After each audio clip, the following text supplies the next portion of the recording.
Today is Sunday, May 4th, and we are back up at the lot again. You can tell the visibility is pretty low up here. And as we pan around to the house, they have started some of the finished grading. They got some pretty big construction equipment up here, and they have kind of reshaped this side of the yard. And you'll also notice that they've got some of the base up for our stucco. So they've got an outer layer on here, and we'll walk down here and take a look. Our view is pretty much completely obscured by the fog. If you watched last week, you saw we got the drywall in, or at least inside. The drywall made it inside. And we'll hop in the two-car garage. One of the first things I noticed is they did move my storage access over one bay. That way if I get a pull-down ladder, it'll hit the flat spot of the floor, and then also I can use this wall for things.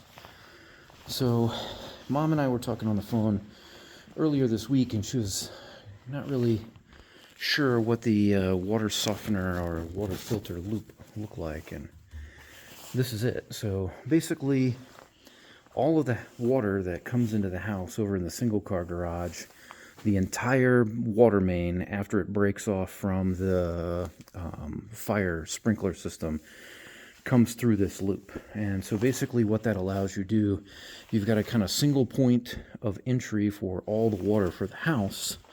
And we've got a drain tube down here, and we've got power here as well. So this whole little bay area we could fill with water purification, whatever, water filter, water softener, whatever we need. We haven't done a water test up here yet, so we're not sure entirely what we need, but whatever equipment that we have will go right here. And then since all the water in the whole house goes through this 1-inch copper loop, all the water in the whole house will be filtered, softened, whatever.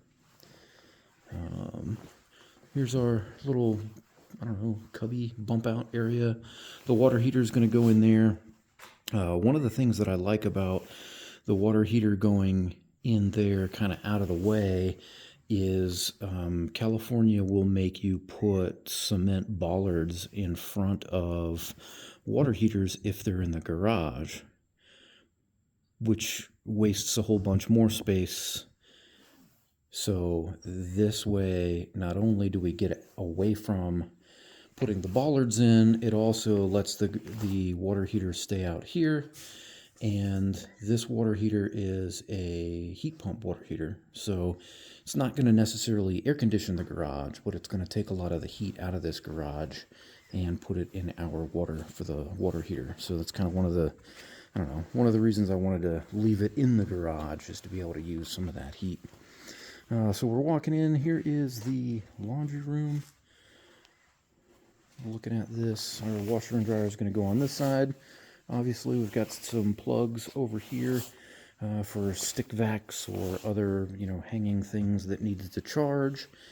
And then this side is going to have a sink and some cabinets, a little flat area. We're going to do our cabinet walk in 2 days on Tuesday. I'm going to talk to the cabinet guy and kind of figure out what we want and kind of finalize some of those details. So this is our interior sub panel, or those of you that are like super familiar with solar and understand how that process works. Normally, let me back up.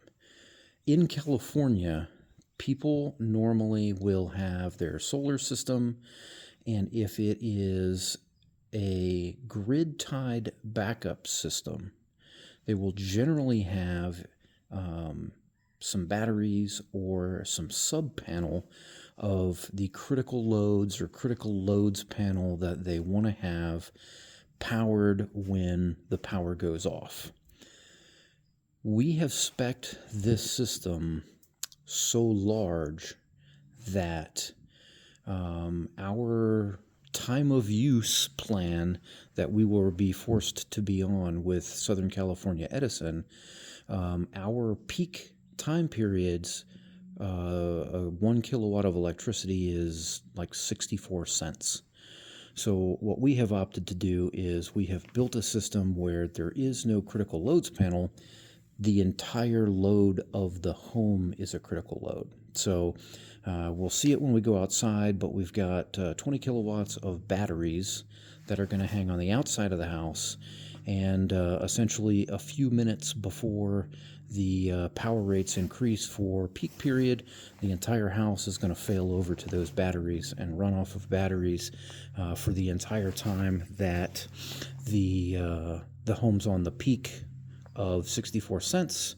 And then at 9 p.m. or whenever the batteries run out, it can flip back over to the grid, back to our normal rate of, I think it's 26 or 27 cents. So pretty much with solar in California these days, with new installs, you're pretty much stuck getting batteries to make it make sense, because they don't give you any money for any power that you push back to the grid. They pay you pennies.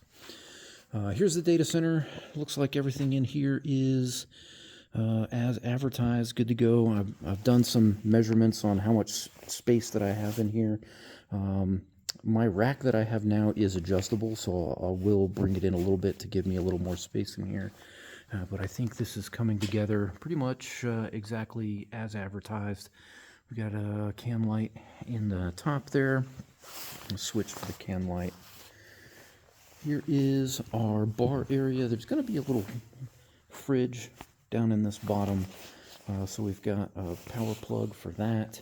And then we're going to have a countertop in here. And then again, the cabinet guy is coming. So I don't know I don't know how much room I'm going to have on the other side, but I am going to want, like, one little door opening. We do have, on top of the counter, we do have a switch here. And then we've got a can light here.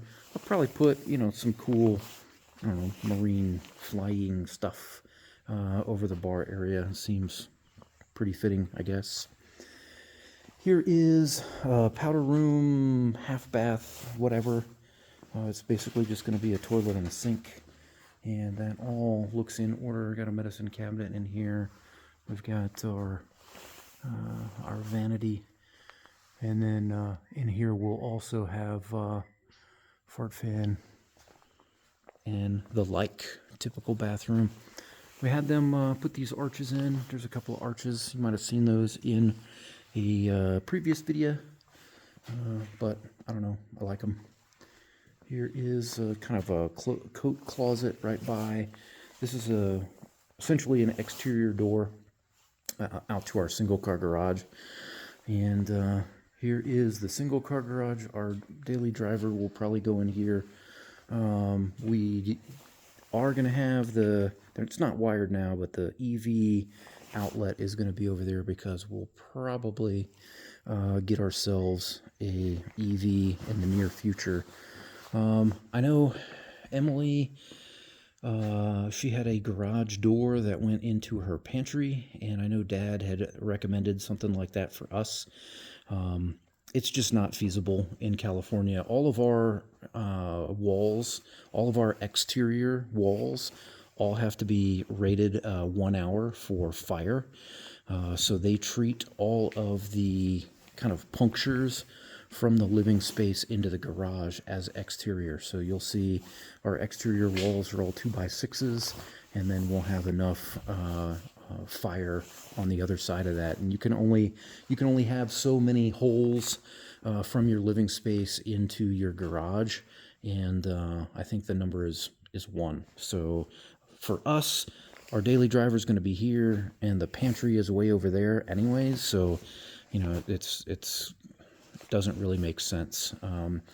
I saw, I don't know, version 11 of Emily's plans, and it looked like they were only requiring in Florida a 20-minute fire door. So quite a bit different. You know, California has earthquakes and fires, and Florida's more probably wind and hurricane damage. So this is out to the exterior. Again, you can see they've moved some more dirt around the outside.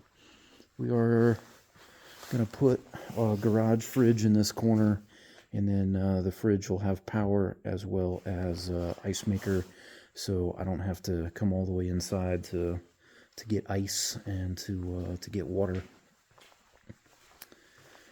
We will scoot here into the master. Got a couple more arches.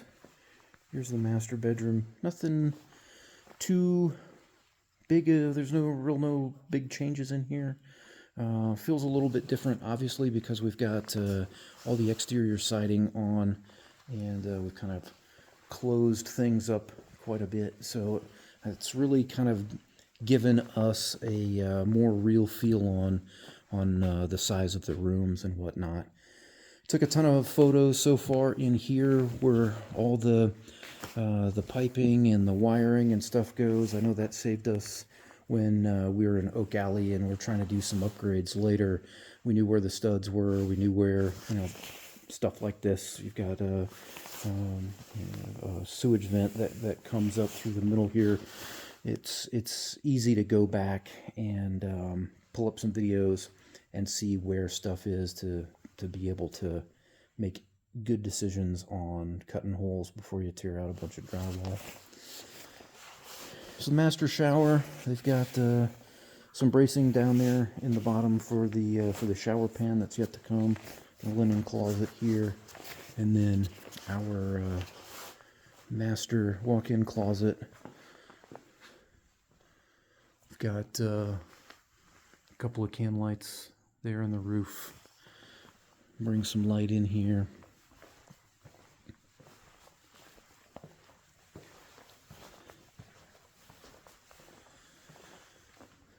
Got our HVAC stuff, and we got our ERV up there. I think I've talked about the ERV already. It's an energy recovery ventilator. It's basically like a whole house fan, except for instead of just blowing air outside, it runs it all through a filter, and it uses all your HVAC ducts already. So we opted for that. Here's fridge is going to go here. We'll have some counter space. Walk-in pantry. Really not a lot to do in here other than the back of our electric panel and back of our network panel. Again, we've got light in here. All these little green heads on orange wire, that's all fire sprinkler. Got all of our stuff in place for the island. So the sink's going to be on the island. We'll also have a dishwasher out here on the island, and then we've got some lights above to light up the island. These weird loops are all for the under counter LEDs. We've got 240 here for the induction cooktop and pot filler. We've got some more power up there for range hood. And then over on this side, this big chunk of power is all for the, there's going to be a wall oven and a microwave is going to go over in this side. Here's kind of the front entry of the house. We've got another arch over the top. We've got these nice big tall windows. We'll have a pretty good sized coat closet here on the front. We'll walk outside. We do got a pretty small front yard, but if you've seen the old some of the old videos, the backyard totally is going to make up for that. So here's kind of a front look. I guess we might as well walk over here now. This, I think we've talked in the past about where all the power is coming in, and this is also going to be where all of my solar stuff is going to be. So we've got our main panel, our main disconnect where everything comes in, and then we're going to have our solar combiner, and there's some other box, I forget what it is, solar combiner and something else. And then these 4 other squares, 2 up, 2 down here, are 4 5 kilowatt batteries. So they're whatever in phases 5P something, I don't know, whatever. So those are going to go there. And then we've got all the wires run internally. We've got some, even some Cat 6 pulled all the way out here to be able to connect this stuff to Skynet. So we can monitor things, you know, technology. If you've got it, you gotta monitor it. So I've been looking at figuring out how I'm gonna put some cameras, maybe a camera up there, or we've kind of already covered up our doorbell, but we'll have a doorbell camera probably. So we'll walk in the front of the house. We'll have our big great room with a living room area, kind of dining room area over there, and kitchen. We got another arch over here. And then we'll walk in. This will either be the New Jersey contingent guest room, or, you know, the Florida contingent or Indiana contingent, whoever wants to come on out. This will be the guest room. Got a closet there. Got some connectivity for TV and data and whatnots. Bathroom in here is kind of coming together. Got the tub. Will be a tub, toilet, sink.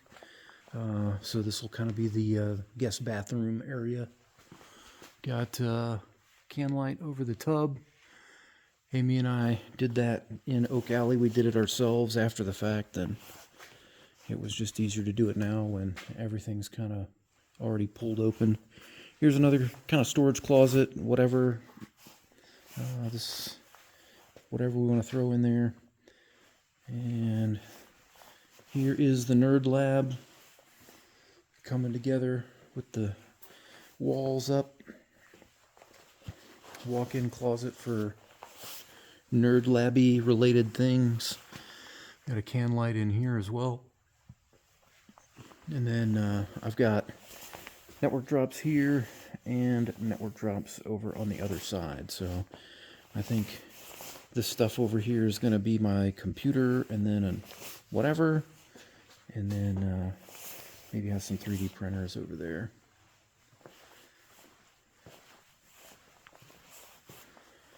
We'll walk out the back, even though there's not a whole lot to see. Back porch is kind of coming together. We did finally get our Christmas light plug back here for our Christmas lights, or whatever type of lights that we want to have. And I better watch where I'm backing up. I'll fall right down onto the septic lid. Here's the top of the septic tank.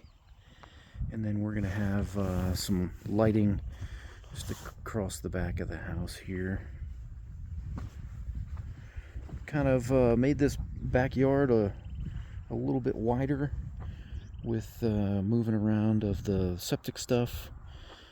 And then, who knows, we may flatten this spot out down there and put a fire ring or something down there. Well, that's about it. I think we've walked through everything and seen all the updates. So, yeah, thanks for watching.